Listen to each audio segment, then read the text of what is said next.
So our agenda, our responsibility to clear, to understand and implement the entire services based on Azure AZ 140. इसमें ये हम सारे content cover करने वाले हैं which are categorized in 4 different modules: plan and implement an Azure Virtual Desktop, identity and security, implement user environment, monitor and maintain an Azure Virtual Desktop infrastructure. So ये module है और इसके अंदर क्या content की बात करें, so we'll start from the very basic plan and Azure Virtual Desktop implementation, जिसमें हम इंफ्रास्ट्रक्चर समझने की कोशिश करेंगे. What is VDI and how what are the prerequisite to setup our Azure virtual desktop. AVD को इम्प्लीमेंट करने के लिए क्या क्या रिक्वायरमेंट होगी, इन सभी पॉइंट पे हम लोग डिस्कस करेंगे. Is that okay?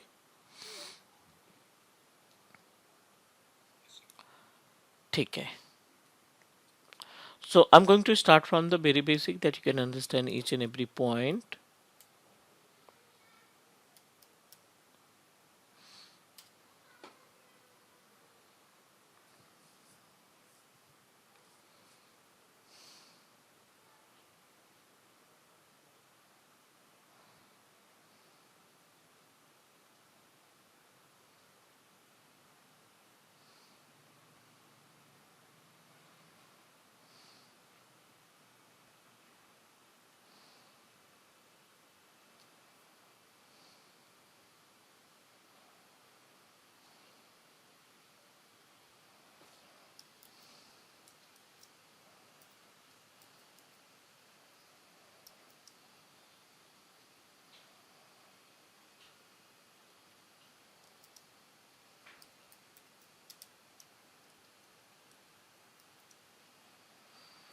Okay, to understand about the AVD, you must need to know about the concept of VDI solution. So what do you think about the VDI? What is VDI?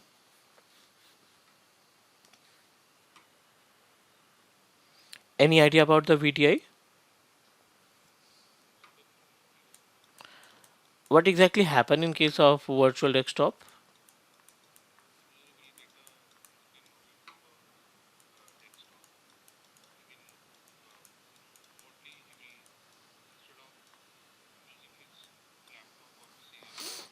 Mhm, mhm.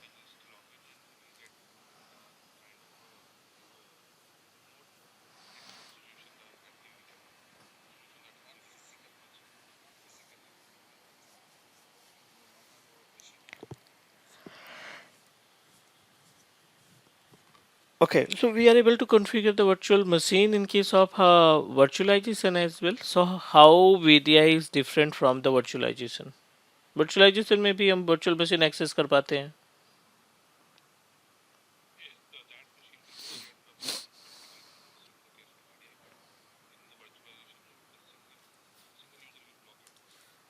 And means you need to assign one virtual machine for every users. जितने भी number of users हैं उनको एक एक virtual machine assign करने की requirement होगी. ठीक है. In case of virtual desktop, we have a multiple option. We can set up our virtual desktop with the help of Windows Server operating system. We are able to set up our VDI using Windows Server operating system. We can set up it with the help of VMware. In VMware, we are able to find Horizon. And we can also set up it with the help of Zen server. I'm talking about the Citrix.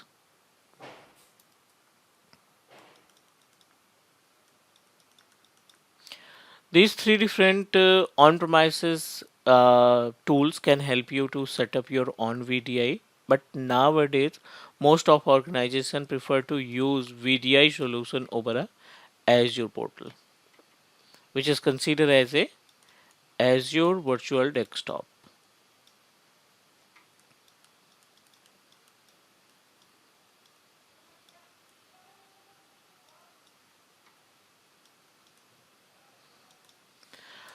VDI solution configure करने के लिए या VDI setup तैयार करने के लिए we have a 3 different method. ये तीन अलग अलग मेथड हैं जिसमें हम क्या करते हैं, We need to set up a high configuration based system. We just need to establish hardware, and over a hardware you need to install VMware Horizon, our Zen server. You can say that Windows Server 2016, 2019, or 2012, and you need to install the service and create virtual machine. By using single virtual machine, we are able to access it using multiple user account. एक virtual machine को at a same time virtual multiple user के through आप connectivity provide कर सकते हैं. This is VTI. As it is Azure portal will also give us option जिसमें हमें किसी भी हार्डवेयर का इस्तेमाल नहीं करना है, because you know that Azure portal can give us option to set up our resources over a portal, और वहाँ पे हम directly you have to pay the amount for the host that you want to purchase.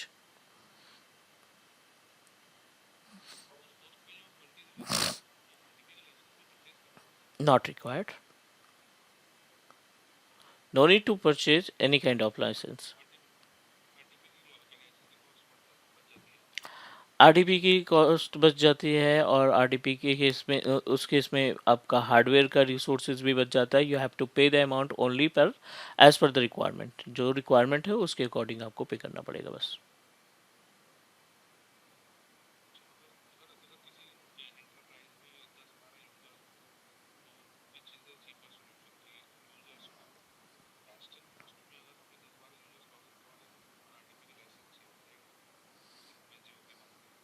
बेस्टन के लिए RDP licence नहीं. बेस्टन के लिए आपको केवल सबनेट में IP एड्रेस होनी चाहिए.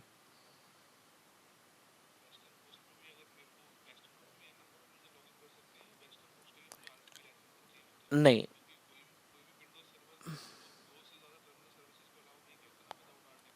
नहीं, हम यहाँ पे जब इंस्टेंस क्रिएट करते हैं ना एज्योर पोर्टल के ऊपर, तो आप जो इमेज सेलेक्ट करते हैं वो मल्टी सेशन होती है.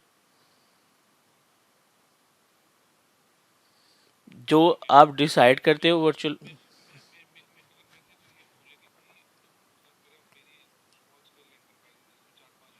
हम्म. हम्म. हम्म.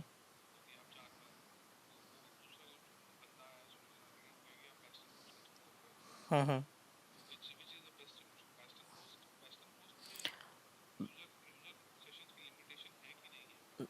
नहीं, बेस्ट इन होस्ट और आपका ये AVD दोनों अलग है ना. अगर आप AVD नहीं बनाते तब भी आप बेस्टन का इस्तेमाल कर सकते हैं. Bastion is just a method that help us to access the RDP. आप वर्चुअल मशीन को एक्सेस करते हो without public IP address over a browser. Bastion तो नॉर्मल वर्चुअल मशीन के लिए भी अप्लीकेबल है. अब RDP इज एज्योर के केस में what we need to do, in case of Azure virtual desktop, you need to access your virtual machine with the help of URL. Both are different to each other. Bastion का जो है process जो है वो दोनों अलग है.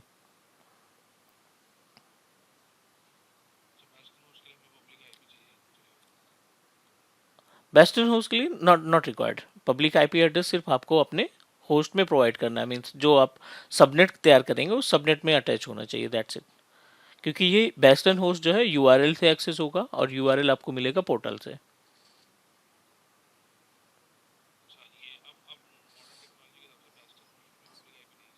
Not required. ना पब्लिक IP की रिक्वायरमेंट है, ना 3389 की पोर्ट की. Bastion is a secure way. Bastion is a secure way. Most of organizations prefer to use to access our virtual machine through the Bastion service to protect, ताकि हम वो उसमें inbound और आउटबाउंड या नेटवर्क सिक्योरिटी ग्रुप को block कर सकें.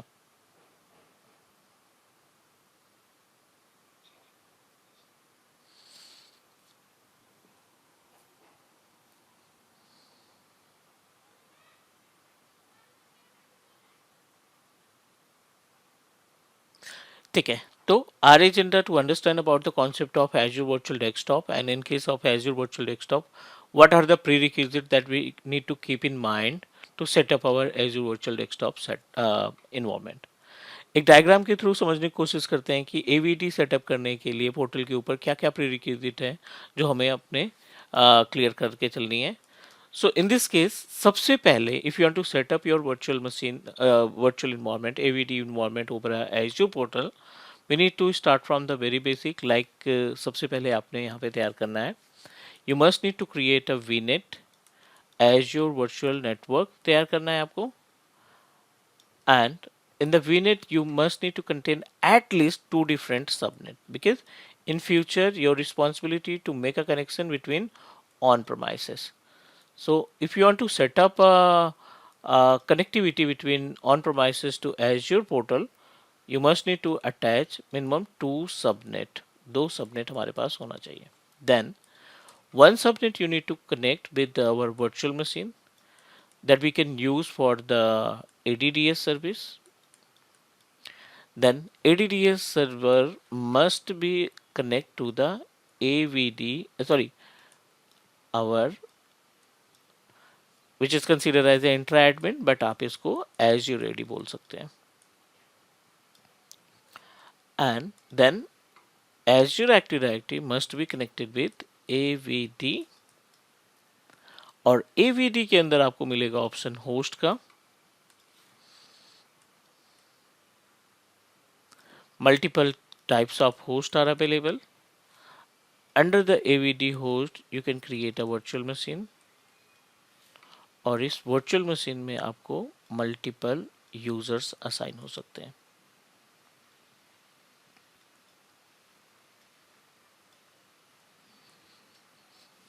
This is the actual task that we need to perform. You need to know each and every point related to the VNet. If you okay with VNet services, you must need to know about the Active Directory domain services. Active Directory domain services के बाद you should aware about the each and every options which are available in Azure Active Directory intra-admin. After that ये fourth step में आपका आएगा AVD का सेटअप. This is normal way to setup our AVD environment, और इसमें एक एक पॉइंट आपको सारी चीज़ें क्लियर करके चलनी है to establish our Azure Virtual Desktop. Any question about the implementation process? जो prerequisite है? Is that okay?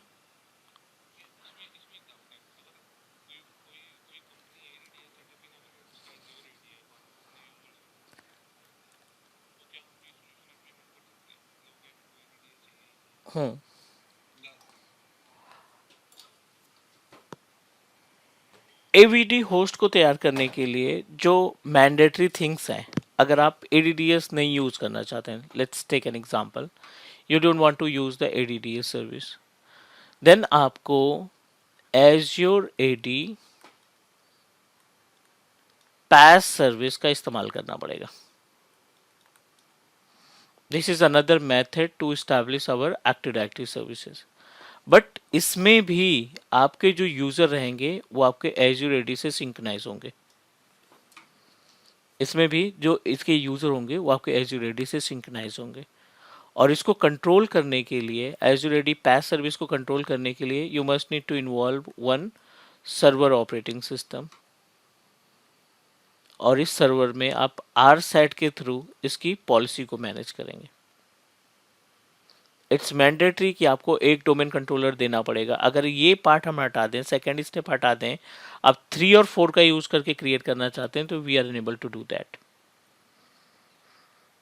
Only because of जब आप किसी क्लाइंट की बात करते हैं, यहाँ पे हम इस क्लाइंट मशीन की बात कर रहे हैं, विंडोज 11 की बात कर रहे हैं, ठीक है. जब आप विंडोज 11 की बात करते हैं, विंडोज 10 की बात करते हैं ना, it will give us a 2 different option. इसमें एक ऑप्शन आता है AD ज्वाइन का, और इसमें एक ऑप्शन आता है वर्क ग्रुप टू डोमेन.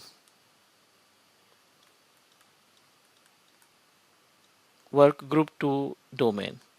जब आप ऑन प्रोमाइसेस पे वर्चुअल मशीन या फिजिकल मशीन किसी की भी बात करें, जब आप कंप्यूटर की बात करें, विंडोज 10 की ऑपरेटिंग सिस्टम या 11 ऑपरेटिंग सिस्टम की बात करते हो ना, तो उस केस में जब तक आपका सिस्टम वर्क ग्रुप से डोमेन के मेंबर में नहीं आएगा ना, आप इसको लाइव नहीं कर पाएंगे AVD के केस में. सेकेंड, एज्योर एक्टिव डायरेक्टरी से सिर्फ आप एडी ज्वाइन का इस्तेमाल कर सकते हैं, वर्क ग्रुप से डोमेन में आप मशीन्स को नहीं कन्वर्ट कर पाएंगे. It means that we are unable to set up our AVD host.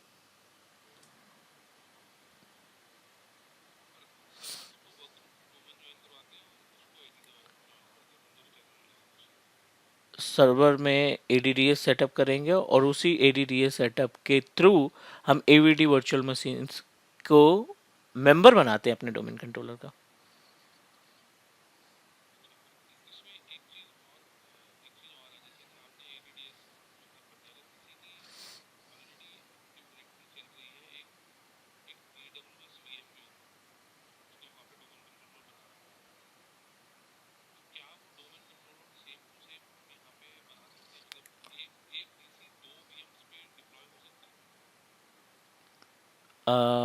आपका एडी कहाँ पे है? ठीक है.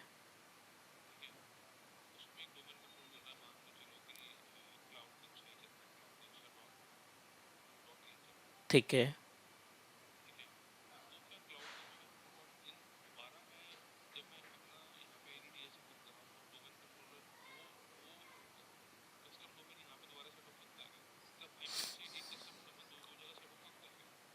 नहीं, कस्टम डोमेन आप एट अ टाइम केवल एक ही जगह पे यूज़ कर पाएंगे क्योंकि वो लाइव रहता है. यहाँ पे बात कस्टम डोमेन की नहीं है, यहाँ पे एक्टिव डायरेक्टरी डोमेन सर्विसेज की है. Custom domain is just a name, right? और कस्टम डोमेन आपका तभी यूजेबल होगा जब आपने किसी एक्टिव डायरेक्टरी मशीन पे, किसी सर्वर पे सेम नेम से डोमेन को सेटअप कर रखा है. आप डायरेक्टली कस्टम डोमेन को एज्योर पोर्टल के ऊपर सेट करके यूटिलाइज नहीं कर सकते.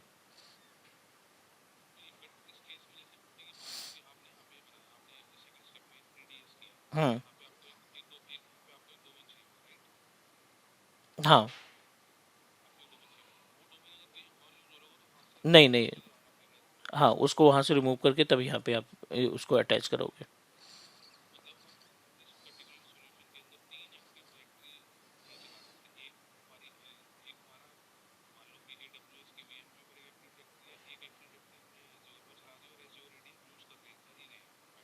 हम्म.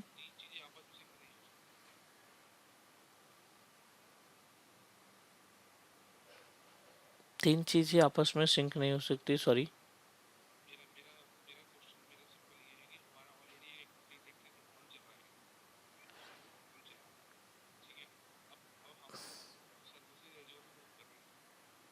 नहीं, डोमेन कंट्रोलर कहाँ पे चल रहा है? ठीक है. ठीक है.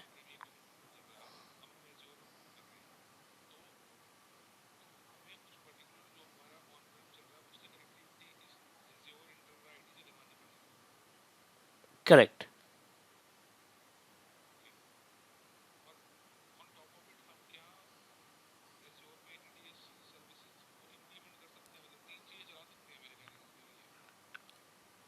एक एवीडी के लिए तीन अलग अलग डोमेन, यू मीन टू से?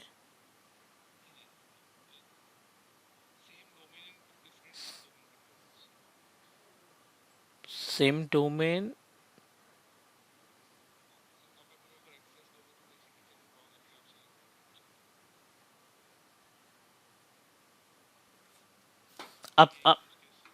अब मेरे को एक बार हिंट दो कि what exactly you want to do.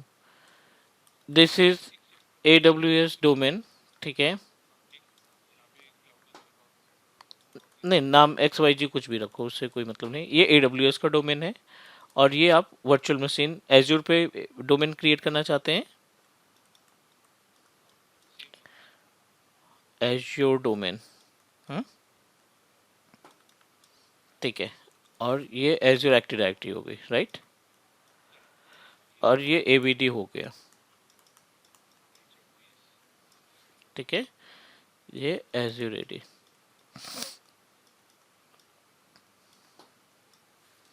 अब आपने यहाँ पे हमने XYZ.com बना दिया. ठीक है, दिस इज प्राइवेट डोमेन. यहाँ पे भी हमने XYZ बना दिया. ठीक है, ये दोनों प्राइवेट डोमेन है. आपने इसको अटैच किया किससे? एज्योर AD से. इसको भी अटैच किया एज्योर AD से. ठीक है। इस पे आपने एक यूज़र बना रखा है विद नेम ऑफ टेलनेट, इस पे आपने एक यूज़र बना रखा है विद नेम ऑफ टाटा। ठीक है।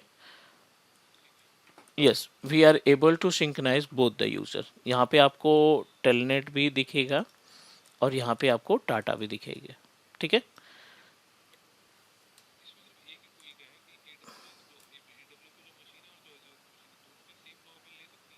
नहीं नहीं, आ रहे हैं, पूरे पॉइंट पे आ रहे हैं। ठीक है ना। यहाँ पे हम सिर्फ फिगर देख करके या किसी से सुनी सुनाई बातें देख करके हम अपने आप को कंफ्यूज नहीं करेंगे। जो रियलिटी है, जो प्रैक्टिकल है ना, हम उस प्रैक्टिकल के ऊपर वर्क करेंगे। ठीक है। कोई क्या कहता है, कहाँ से हमने सुना है, या किसी के ब्लॉग से भी हमने पढ़ा है, तो हमें इम्प्लीमेंट करके देखना है। जब तक हम प्रूफ नहीं कर लेते हम उस पर डिस्कस, मतलब उसको सही नहीं मानेंगे। ठीक है। We need to understand about the back end reality क्या है। इन दिस केस आपने मल्टीपल डोमेन कंट्रोलर बना रखा है, AWS पे बना रखा है, Azure पे बना रखा है, ऑन प्रोमाइसेस पे बना रखा है, एंड अनफॉर्चुनेटली आपने सबका नेम XYZ दे रखा है। ठीक है। This is private domain, and in case of private domain you can use same name to create thousands of domain। Private domain के केस में जो सर्वर के ऊपर ADDS इंस्टॉल करते हैं, उसमें जो भी नेम आप यूटिलाइज कर रहे हैं, world wide millions of domains आप उसी नेम से क्रिएट कर सकते हैं, कोई प्रॉब्लम नहीं होगी। ठीक है। अब जब टाटा को और टेलनेट को अपने एज्योर एडी के साथ अटैच करोगे, ठीक है, whenever you try to attach data user या टेलनेट यूजर, जब आप एज्योर एडी से अटैच करेंगे, again you will find the both the user. आपको दोनों यूजर यहाँ पे मिल जाएंगे। यहाँ पे आपको दोनों यूजर दिखाई पड़ जाएंगे। टेलनेट भी आपका सिंक्रोनाइज हो जाएगा, टाटा भी सिंक्रोनाइज हो जाएगा। लेकिन जब आप AVD के साथ अटैच करोगे ना, जब आप AVD पे अपना डोमेन अटैच करोगे AWS का या Azure का, that time you need to provide the private IP address and subnet of your domain controller। It means that AVD में जब आप डोमेन क्रिएट करोगे, AVD के लिए जब आप डोमेन अटैच करोगे, तो आपको डिसाइड करना पड़ेगा एक किसी डोमेन को आप AWS पे जाएं या फिर Azure पे जाएं। सिर्फ एक डोमेन ही इसको कॉन्फ़िगर कर पाएगा, इसकी वर्चुअल मशीन को कॉन्फ़िगर कर पाएगा। ये कॉन्सेप्ट हुआ। इट मीन्स दैट AVD के सेटअप में हमें सिर्फ एक ही डोमेन कंट्रोलर की रिक्वायरमेंट होगी। अगर आप एक से ज़्यादा डोमेन बनाना चाहते हैं, इट मीन्स दैट आप ADC बनाएंगे, PDC नहीं बनाएंगे। जितने भी डोमेन होंगे वो ADC, additional domain controller 1, additional domain controller 2, like that. Parent domain controller की रिक्वायरमेंट नहीं होगी।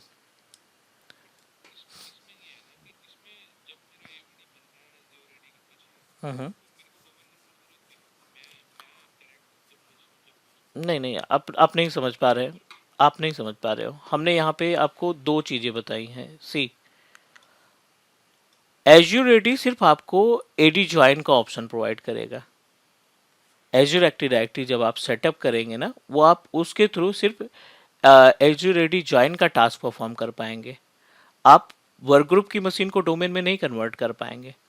This is my Windows 11 operating system. Let me show you the step. This is my Windows 11 operating system, और मैं इस Windows 11 operating system को Azure AD से जोड़ सकता हूँ 100%। लेकिन कैसे? Right click on start, go to the setting, और आप यहाँ पे अकाउंट्स में जाएंगे। अकाउंट्स में जाने के बाद वर्क आर स्कूल पे जाएंगे। दिस इज द प्लेस, ये वो प्लेस है जो आपके एज्यूर एडी के यूजर को यहाँ पे कनेक्टिविटी प्रोवाइड करेगा। लेकिन जो ADDS है ना, वो sysdm.cpl, यानी ये जो आइकन है, यहाँ से आप एज्यूर एडी के यूजर को डोमेन में कन्वर्ट नहीं करा पाएंगे।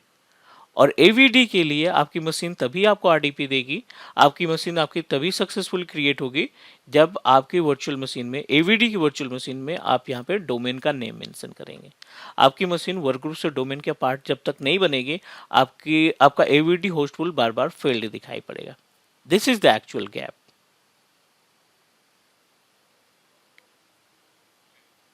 ठीक है। ये क्वेश्चन रहता है स्टार्टिंग के टाइम पे कि how we can manage our, और हमारे पास एज्यूर एडी है तो AVD के लिए हम ADDS को क्यों इन्वॉल्व कर रहे हैं। बिना ADDS के, बिना एक्टिव डायरेक्टरी डोमेन सर्विसेज के आप AVD होस्ट पूल नहीं क्रिएट कर पाएंगे, क्योंकि AVD होस्ट पूल के अंदर जो VMs बनेगी वो वर्क ग्रुप से डोमेन में आप कन्वर्ट नहीं कर सकते। ADD एज्योर एक्टिव डायरेक्टरी तो वर्क ग्रुप की मशीन को डोमेन में कन्वर्ट नहीं कर पाता।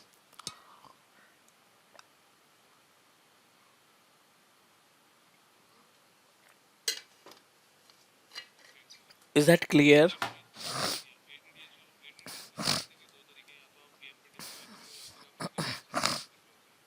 एग्जैक्टली, वीएम अगेन उसमें भी आएगा, या फिर आप ऑन प्रोमाइसेस पे सेटअप कर लो या किसी लोकेशन पे सेटअप कर दो, ठीक है ना।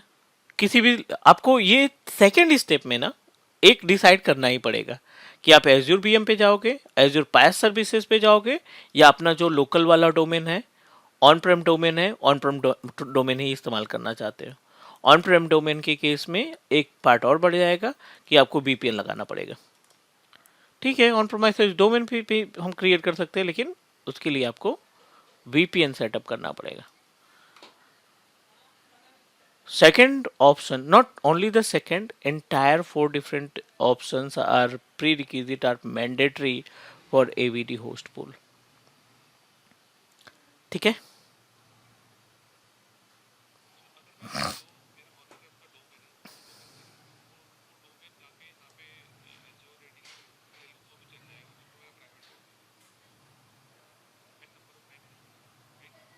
नहीं, आपने बनाया ऑन प्रोमाइसेस पे xyz.com से, करेक्ट? और आप चाहते हैं कि ये xyz.com एज्योर के साथ भी जुड़ जाए, नहीं जुड़ेगा।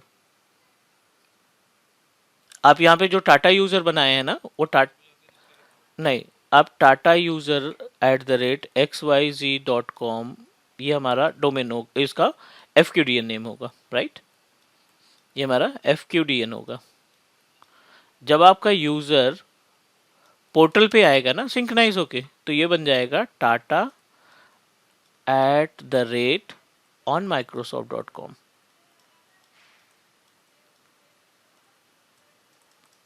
ओनली बिकॉज ऑफ, नहीं XYZ आएगा ही नहीं, XYZ का नाम ही नहीं आएगा एज्यूरिटी पे, ओनली बिकॉज कि आपने पब्लिक डोमेन रजिस्टर नहीं कराया। पहले आप पब्लिक डोमेन रजिस्टर कराएंगे, फिर उस डोमेन को AD को बताएंगे कि मैंने ये xyz.com का डोमेन परचेज कर रखा है, ठीक है, आप इसको प्लीज़ प्रूफ करो। ये बोलेगा ठीक है, मैं आपको कुछ रिकॉर्ड दे रहा हूँ, ये रिकॉर्ड उठा करके आप अपने रजिस्ट्रार को बताओ कि ये मेरा रिकॉर्ड है, वो अप्रूव करेगा, देन आई अलाउ यू कि आप जो टाटा यूज़र बनाओगे वो हम सेम नेम से रजिस्टर कर देंगे। ठीक है, ऐसे ही कोई नाम से हम डोमेन बना लें और उसी नेम से हम एज्यूर पे चाहते हैं यूज़र बनना, पॉसिबल ही नहीं है। बहुत सारी चीज़ें जो हैं आपस में एक दूसरे से कनेक्टेड है। So that's why we need to keep in mind A to Z services related to AVD। एक एक छोटी छोटी पॉइंट्स हमें आने चाहिए if you really want to be a troubleshoot issues related to the AVD। Troubleshooting तो बाद में पार्ट आता है। 90% बंदे जो अपनी तरफ से इम्प्लीमेंट करते हैं AVD होस्ट पूल को, 90% उनका सेटअप फेल्ड होता है। फर्स्ट अटेम्प्ट पे तो कर ही नहीं सकते, इतनी सारी प्रीरिक्विजिट है AVD की। बट अगर एक बार आपको आ गया तो वो आपको, अगर आपको इम्प्लीमेंट करना आ गया विदाउट एरर, तो आपको 50% ट्रबल शूटिंग ऐसे ही आ जाएगी।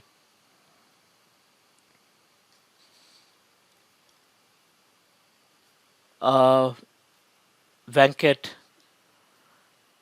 Any question?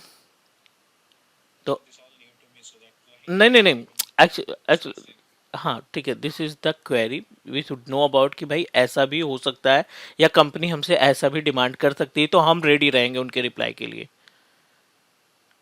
Client don't know about the technical thing, I am also taking care lots of client, ठीक है ना, तो उनके ऐसे ऐसे क्वेश्चन रहते हैं, तो हमें रिप्लाई करने की रिक्वायरमेंट होती है, उनको प्रूफ के साथ क्लियर करना पड़ता है। अब ठीक है ना, कि ऐसा नहीं हो पाएगा क्योंकि हमारा जो सेटअप है उसकी रिक्वायरमेंट अलग है। कॉस्ट कटिंग के लिए क्लाइंट बोलेगा कि हम डोमेन नहीं लगाएंगे, आप एज्यूर AD से बना के दिखाओ। जब पॉसिबल ही नहीं है तो हमें प्रूव करना पड़ेगा ना, तो उसको बताना पड़ेगा कि like this activity we need to follow. So I think we need to start from the very basic. अगर हम इधर उधर में जाएंगे तो इट विल इम्पैक्ट, और जो आपके माइंड में ना उससे कहीं ज़्यादा हमारे कंटेंट में है, जो क्लासेस हैं उसमें कहीं ज़्यादा, मतलब जो सारे क्वेश्चंस आपके आ रहे हैं ना, वो क्वेश्चन ऑटोमेटिकली इरेज हो जाएंगे क्योंकि आपको फैक्ट मालूम हो जाएगा. Is that okay? Custom domain and what we can say that public domain, private domain, both are different to each other. इनमें बहुत ज़्यादा huge gap between each other. So I'm going to proceed from,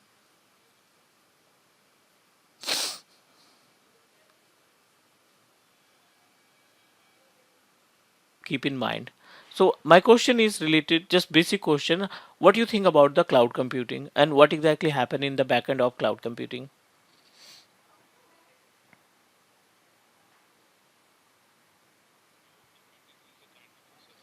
Mm-hmm.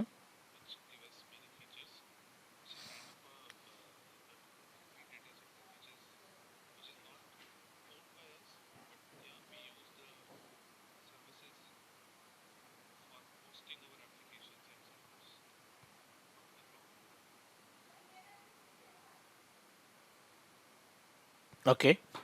What about the backend? Means कैसे setup किया होगा backend में इन्होंने?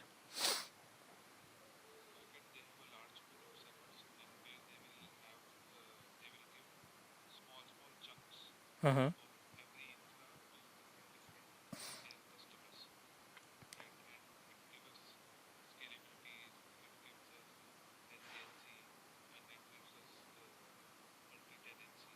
Mm-hmm.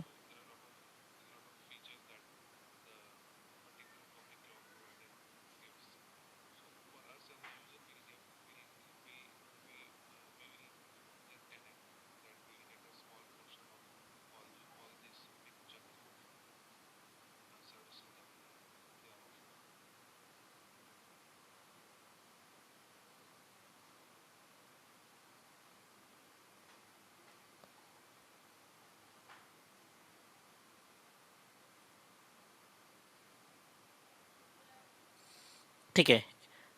Venkat, do you want to add anything related to cloud computing?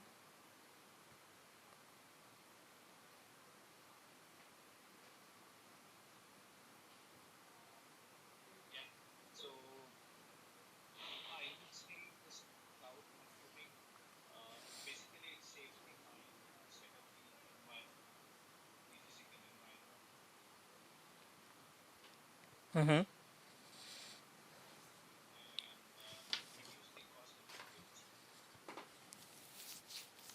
ठीक है. So in this case, what you need to do, we should know about not entire things. Something you need to know about the cloud technologies. So Azure के बारे में हम लोग discuss कर रहे हैं, तो Azure पे कुछ पॉइंट हैं जो हमें मालूम होने चाहिए, because it will help you to understand about the Azure services management, service management, जिसमें हम सबसे पहले डिस्कस करेंगे about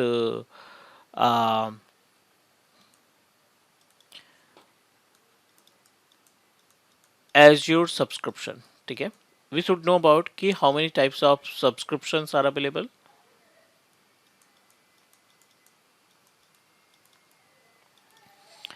Then you should know about the concept of resource group. Our responsibility, we should know about the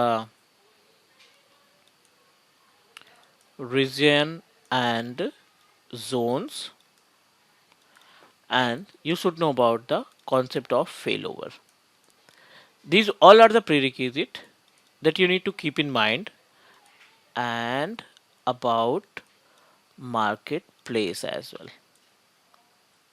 ठीक है.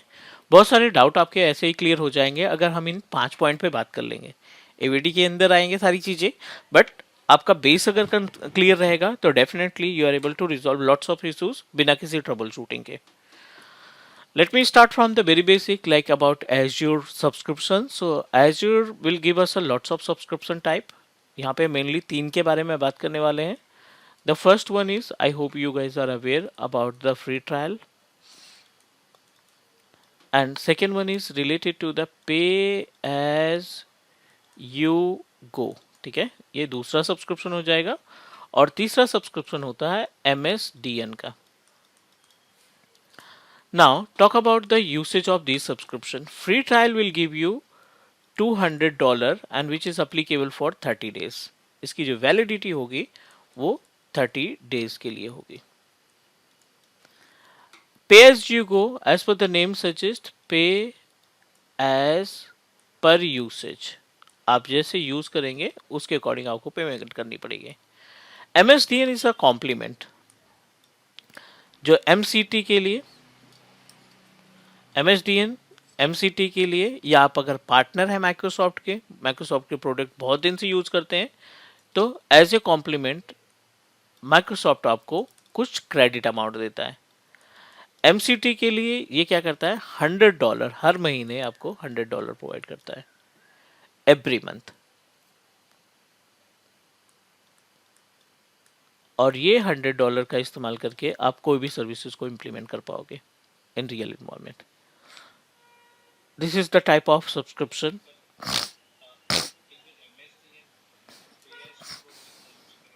हाँ जी, हाँ जी।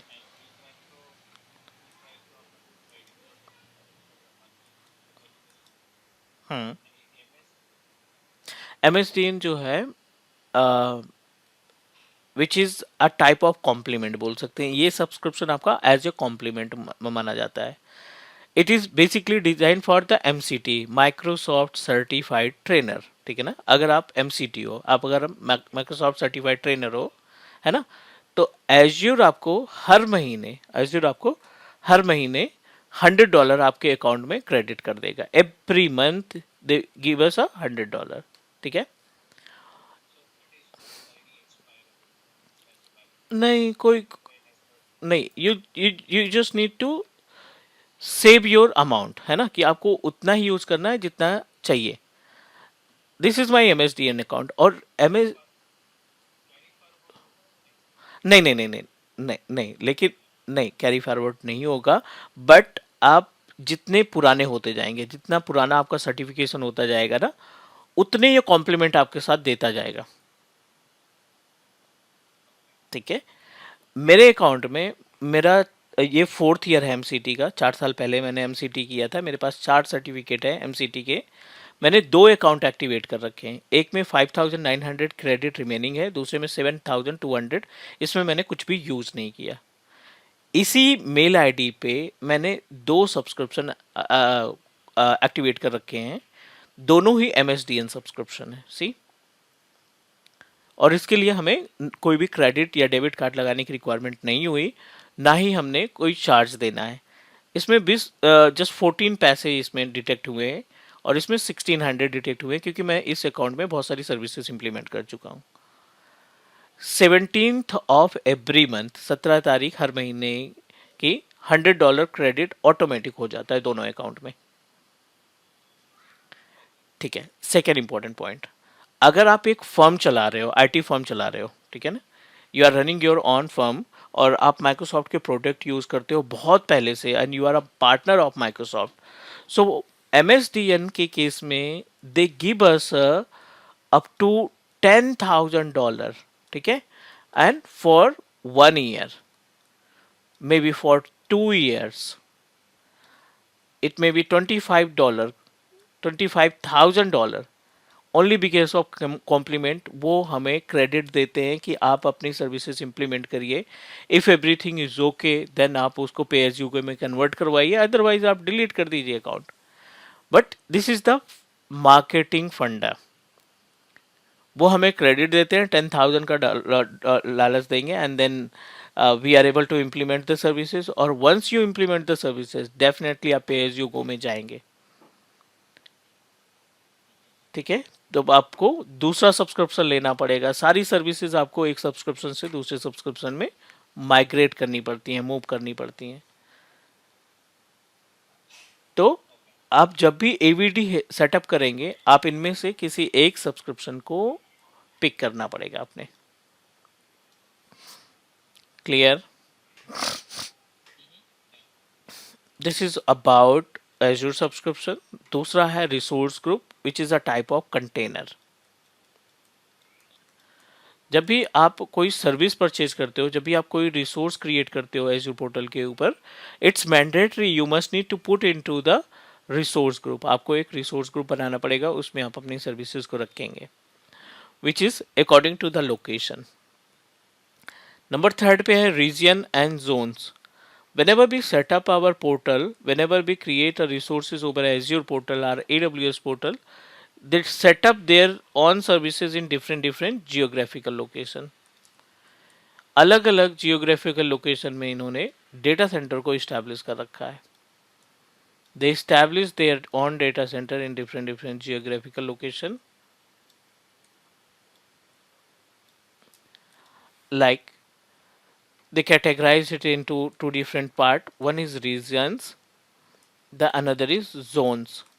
अब रीजन और जोन में गैप क्या है? मान लीजिए ये एशिया पैसिफिक है, एशिया पैसिफिक पूरा का पूरा एक रीजन कहलाएगा, और इसके अंदर जो कंट्रीज है ना, जैसे सेंट्रल इंडिया हो गया,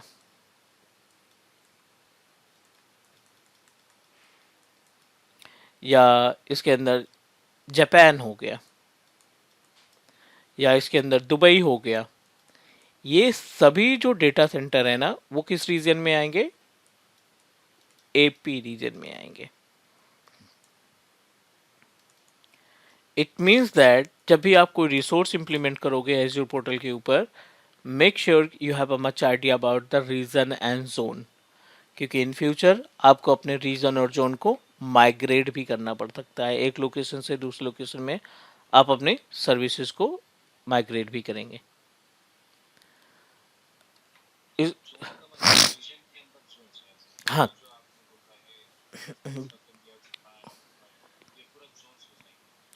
right, region responsible to contain lots of zones. Region के अंदर बहुत सारे जोन्स हो सकते हैं।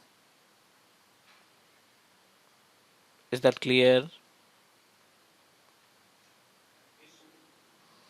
This is the concept.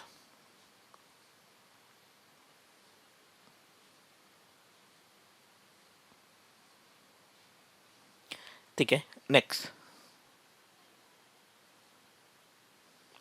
The another point is फेलोवर।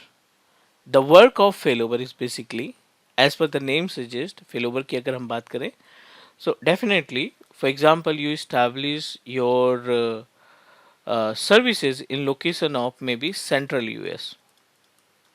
आपने अपना AVD होस्ट पूल या कोई भी सर्विस सेंट्रल यूएस में तैयार किया, and we have another option Canada.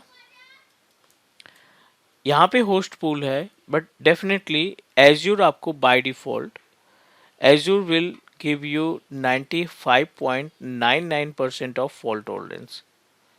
Bye default जो FT हमें प्रोवाइड करता है, फॉल्ट टॉलरेंस प्रोवाइड करता है एज्यूर, वो 95.99% है।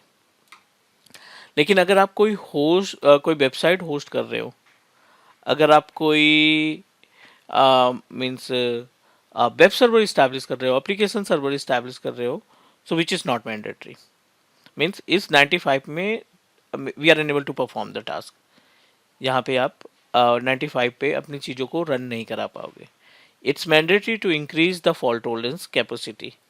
तो जब आप अपने FT को इंक्रीज करके 95.99 से आप 99.99 करना चाहते हैं, then you need to configure your on fault tolerance. Azure कहता है हम केवल इतनी फैसिलिटी देते हैं, अगर आपको फॉल्ट टॉलरेंस की वैल्यू बढ़ानी है या परसेंटेज बढ़ाना है तो आप अपनी तरफ से सेटअप करेंगे।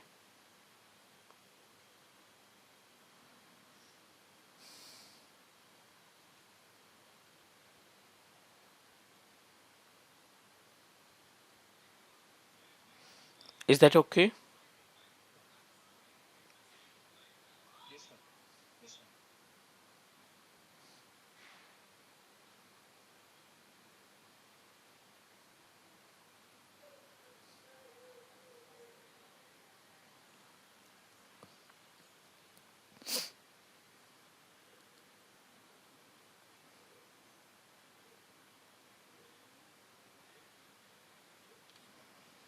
Next, the another point that we have, one of important option, which is marketplace. Market place पे मोर देन 10,000 सर्विसेज एज्योर के पास अवेलेबल है. The usage of marketplace basically, the work of marketplace is basically आप इस service के through कुछ भी purchase कर सकते हैं आप. You can purchase the image of operating system की इमेज परचेज करना. आप इस पे डेटाबेस परचेज कर सकते हैं. आप इस पे वीपीएन सर्विसेज परचेज कर सकते हैं. आप इस पे स्टोरेज परचेज कर सकते हैं. तो marketplace is a type of means place where we can purchase any kind of services. कोई भी सर्विस वहां से हम खरीद सकते हैं as per the requirement.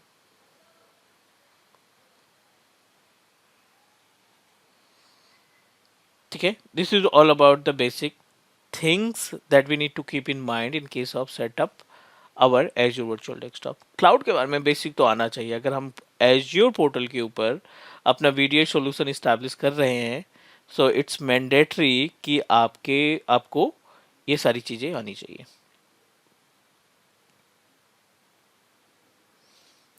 Is that clear?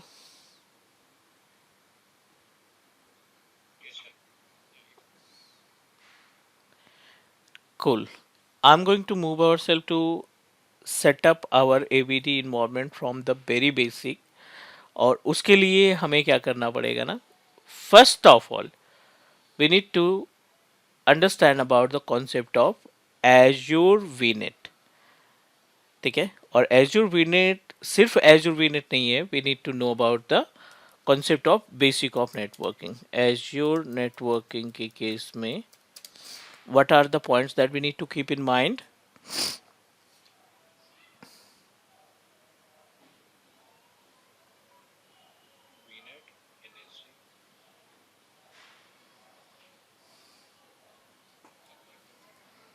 Correct.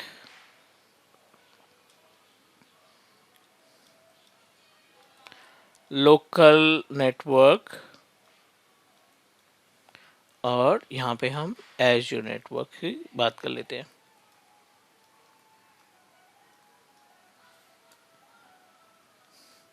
तो what are the services that we need to take care. पहला तो वीनेट आपने आना चाहिए. What is VNet. दूसरा how we can set up the subnet. Number third we need to configure the network security group. It's our responsibility to configure DNS, private DNS I'm talking about. Then we need to know about the virtual gateway. VPN के लिए जब आप VPN तैयार करेंगे. ठीक है. These all are the points that we need to keep in mind in case of AVD host pool. Sorry, networking के case में जब हम सेटअप करेंगे तो ये अपने पास होना चाहिए कॉन्सेप्ट.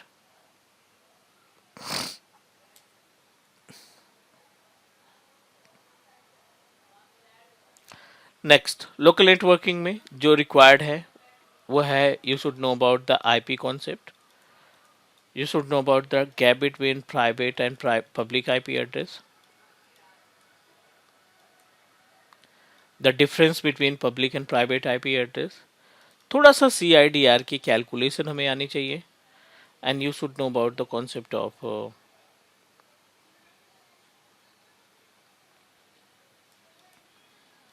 सबनेटिंग. ठीक है. हमें थोड़ा सा सबनेटिंग का कॉन्सेप्ट भी क्लियर होना चाहिए. And we should know about the concept of one more important point,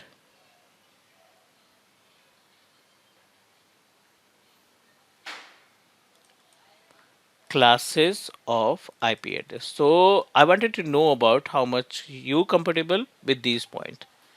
दोनों में पांच पांच पॉइंट है. एक लोकल नेटवर्क है, एक आपका एज्योर नेटवर्क है. आप एज्योर नेटवर्क को तभी सेटअप कर पाओगे जब आपको लोकल नेटवर्क के ये कंपोनेंट्स के बारे में अच्छी डिटेलिंग पता होगी. तो so please let me know how much you comfortable with these points.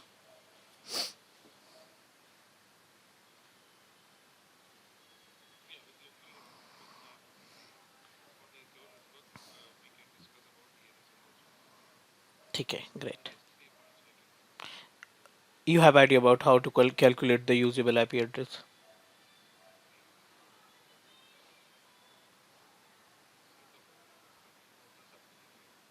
Correct.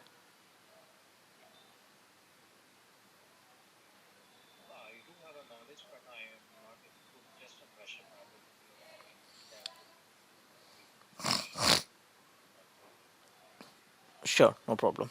Okay. Hmm.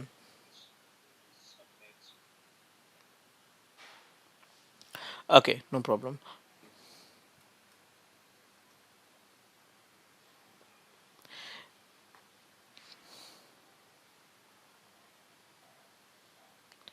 ठीक है. I'm going to start from the very basic, like as the uh, what is the difference between public and private IP address? Yes.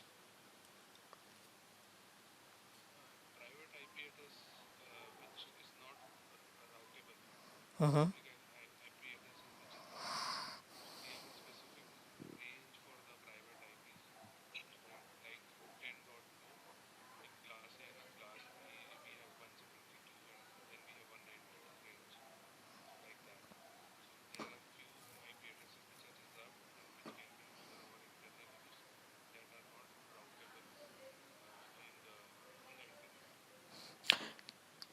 Correct.